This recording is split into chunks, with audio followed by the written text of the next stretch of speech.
तकरीबन 71 72 73 80 80 से 70 के बाद से लोग वहां रह रहे हैं। 50 साल 54 साल वहां लोगों को हो गए।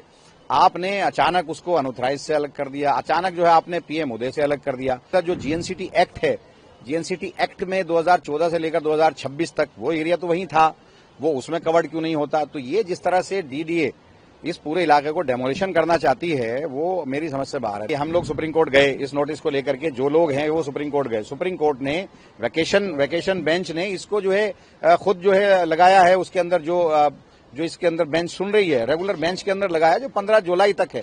तो उसको ये सब्र नहीं हो रहा इन लोगों से, तोड़ने पे लगे हुए हैं।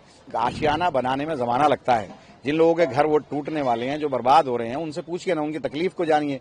और जो लोग 70 से रह रहा है, अचानक आप उसको कहते हो कि आप अनऑथराइज का पार्ट नहीं हो, अचानक आप उसको कहते हो कि आप पीएम उदय का पार्ट नहीं हो।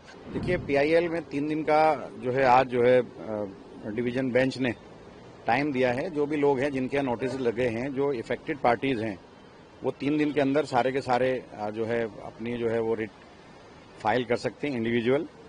और हमने जो अपनी पीआईएल है वो विड्रॉ की है इसी कंडीशन पे कि वो सब उसमें जो है अब जाएंगे। लेकिन मेरा कहना ये है कि भाई जिस तरह से डीडीए का रवैया रहा है, ये पूरे पार्ट को लेकर के जिसने कंटेम्प्ट लगाया था वो भी 279 में आता है। उसको ये कहते हैं कि वो पीएम उदय का पार्ट है और बाकी पीएम उदय के पार्ट क्यों नहीं है। जैसे ये कहते हैं कि टोटल 279 जो खसरा है वो 34 बीघे का खसरा है, बाकी इधर चला गया उधर चला गया। 9 बीघे ऐसा है जो हैवी बिल्डअप एरिया है या उसके ऊपर ये इंक्रोचमेंट दिखाते हैं। अब उसमें से 5 बीघा कह रहे हैं कि ये पीएम उदय का पार्ट है, यानी कि अनऑथराइज का पार्ट है, और 4 बीघे अनऑथराइज का पार्ट नहीं है। वो क्यों नहीं है भाई? आपने उसको पीएम उदय से बाहर कैसे निकाल दिया, जबकि सबसे जहां से अनऑथराइज इलाका शुरू होता है ये इलाका वो है मुरादी रोड। उसके बिल्कुल बराबर में जो है बेन बटला हाउस है। मुरादी रोड जो है ऑथराइज में आता है। मुरादी रोड के बिल्कुल जहां से स्टार्टिंग होती है वहां से अनऑथराइज शुरू होता है। और तकरीबन 71 से 72 73 80 80 से 70 के बाद से लोग वहां रह रहे हैं। 50 साल 54 साल वहां लोगों को हो गए। आपने अचानक उसको अनऑथराइज से अलग कर दिया, अचानक जो है आपने पीएम उदय से अलग कर दिया। मेरी ये समझ में आता है जो जीएनसीटी एक्ट है, जीएनसीटी एक्ट में 2014 से लेकर 2026 तक वो एरिया तो वहीं था, वो उसमें कवर्ड क्यों नहीं होता? तो ये जिस तरह से डीडीए इस पूरे इलाके को डेमोलिशन करना चाहती है वो मेरी समझ से बाहर है। रेखा गुप्ता जी कह रही है कोर्ट का ऑर्डर है, लेकिन उनके वकील आकर के यहां तोड़ने की बातें करते हैं, यहां मुखालफत करते हैं। भाई अगर आप इनको नहीं उजाड़ना चाहते तो मेरी समझ में नहीं आता। भाई अगर जो पीएम उदय में, अब ये खुद बताएं डीडीए वाले कि 5 बीघा इसी खसरा में से पीएम उदय में कैसे आ गया, 4 बीघी बाहर कैसे हो गया, 5 बीघा जो है अनऑथराइज रेगुलाइज में कैसे आ गया, 4 बीघा बाहर कैसे हो गया। तो ऐसे थोड़ी है कि एक घर आ गया एक घर नहीं आया, एक घर आ गया एक घर नहीं आया। तो ये जिस तरह से इन लोगों ने डिमार्केशन की है वो बिल्कुल ठीक नहीं है। और हम लोग इसीलिए मैंने विड्रॉ किया है कि मैं सुप्रीम कोर्ट के अंदर इसके डिमार्केशन को चैलेंज करूंगा। और किस तरह से इन लोगों ने पीएम उदय में कुछ एरिया को रखा है 279 के, कुछ एरिया को नहीं रखा, ये मैं चैलेंज करूंगा।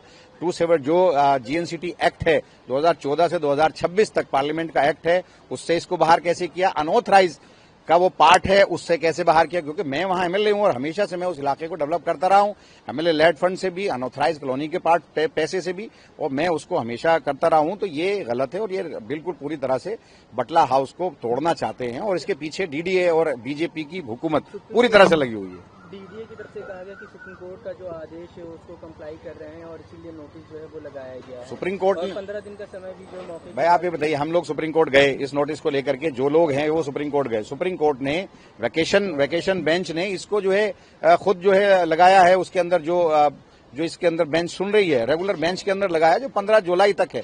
तो उसको ये सब्र नहीं हो रहा इन लोगों से, तोड़ने पे लगे हुए हैं। भाई ये लोग एक आशियाना बनाने में जमाना लगता है। जिन लोगों के घर वो टूटने वाले हैं, जो बर्बाद हो रहे हैं, उनसे पूछिए ना, उनकी तकलीफ को जानिए। और जो लोग 70 से रह रहा है, अचानक आप उसको कहते हो कि आप अनऑथराइज का पार्ट नहीं हो, अचानक आप उसको कहते हो कि आप पीएम उदय का पार्ट नहीं हो।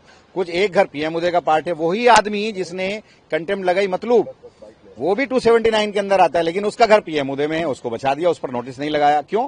क्योंकि वो इनसे मिलकर के उसने सेटिंग करके उसने जो कंटेम्प्ट लगाई थी, जिसका ये उसको फैज दे रहे हैं, फायदा दे रही है बीजेपी। सर क्या स्टे है या देखिए, 3 दिन का टाइम दिया है कि 3 दिन तक वो पूछ रहे थे उससे कि भाई आप ये इंश्योरेंस तो दे के जाओ कि 3 दिन तक आप डेमोलिशन नहीं करोगे। तो डीडीए की जो वकील है वो 3 दिन भी नहीं दे रही थी वहां। आपने भी सुना, वहां सारे लोग थे, वो 3 दिन देने को तैयार नहीं, उनका तो बस नहीं चल रहा, नहीं तो रातों रात तोड़ दें। अब तो डिवीजन बेंच ने कहा है कि 3 वर्किंग डेज में सारे लोग, जो लोग भी इफेक्टेड हैं, जिनके यहाँ नोटिस लगे हैं, वो किसी भी कोर्ट में आ सकते हैं, उनको आजादी है। अपने जो डेमोलिशन के जो नोटिस लगे हैं उसको वो चैलेंज कर सकते हैं। तो क्या कोई कोर्ट ने स्टे लगाया है, कोर्ट की तरफ से कोई स्टे लगाया गया है डेमोलिशन ड्राइव पे या नहीं? तो उन्होंने 3 दिन का टाइम दिया है, तो मैं मान के चल रहा हूं कि जाहिर सी बात है 3 दिन का वक्त तो तमाम एजेंसीज देंगी, ऐसा तो नहीं है। जब कोर्ट ने कहा है कि 3 वर्किंग डेज में अपना सारी जो एप्लीकेशन, हम तो स्टे के खिलाफ ही, उसके डेमोलिशन के खिलाफ ही तो आए थे, तो मान के चलिए कि ये 3 दिन तो हैं।